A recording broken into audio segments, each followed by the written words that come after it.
బులెటిన్లో breaking news చూస్తున్నాం. తిరుమల శ్రీవారి లడ్డూ వివాదం నేపథ్యంలో అయోధ్య రామమందిరం నిర్వాహకులు కీలక నిర్ణయం తీసుకున్నారు.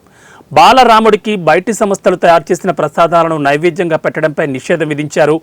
ఆలయ పూజారుల సమక్షంలో తయారు చేసిన ప్రసాదాలని స్వామికి నైవేద్యం పెట్టాలని, భక్తులకు ప్రసాదంగా అందించాలని నిర్ణయించినట్లు ప్రధాని పూజారి ఆచార్య సత్యేంద్రదాస్ తెలిపారు.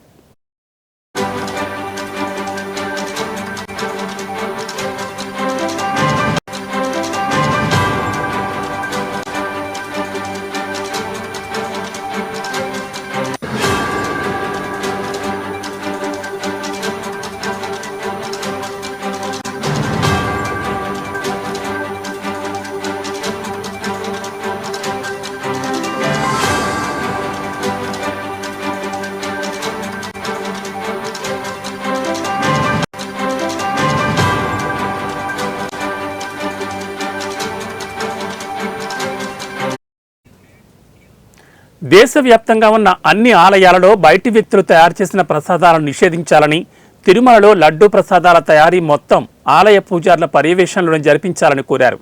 అలా తయారు చేసిన ప్రసాదాలను మాత్రమే దేవుళ్లకు సమర్పించాలని డిమాండ్ చేశారు. తిరుమల లడ్డూలో జంతువుల కొవ్వు, మాంసం కలిసిందన్న ఆరోపణలపై దేశవ్యాప్తంగా భక్తులు, సాధు సన్యాసులు ఆగ్రహం వ్యక్తం చేస్తున్నారని చెప్పారు. అదేవిధంగా మార్కెట్లో అమ్ముతున్న నూనె, నెయ్యిల నాణ్యతా ప్రమాణాలను తనిఖీ చేయించాలని ప్రభుత్వాన్ని కోరారు.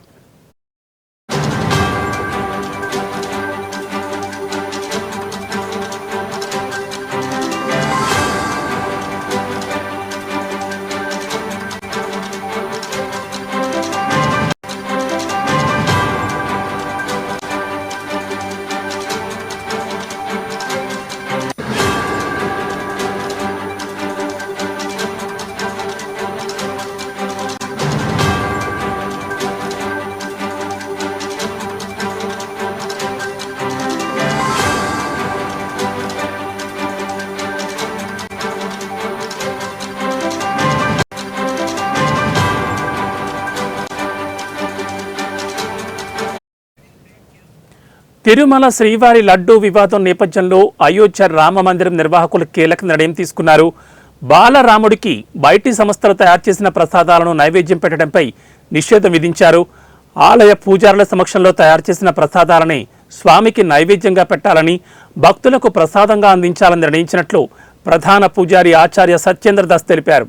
దేశవ్యాప్తంగా ఉన్న అన్ని ఆలయాల్లో బయటి వ్యక్తులు తయారు చేసిన ప్రసాదాలను నిషేధించాలని, తిరుమలలో లడ్డూ ప్రసాదాల తయారీ మొత్తం ఆలయ పూజారుల పర్యవేక్షణలోనే జరిపించాలని కోరారు.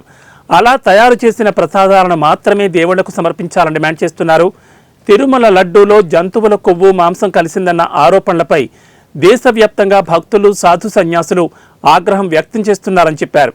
అదేవిధంగా మార్కెట్లో అమ్ముతున్న నూనె, నెయ్యిల నాణ్యతా ప్రమాణాలను తనిఖీ చేయించాలని ప్రభుత్వాన్ని కోరుతున్నారు.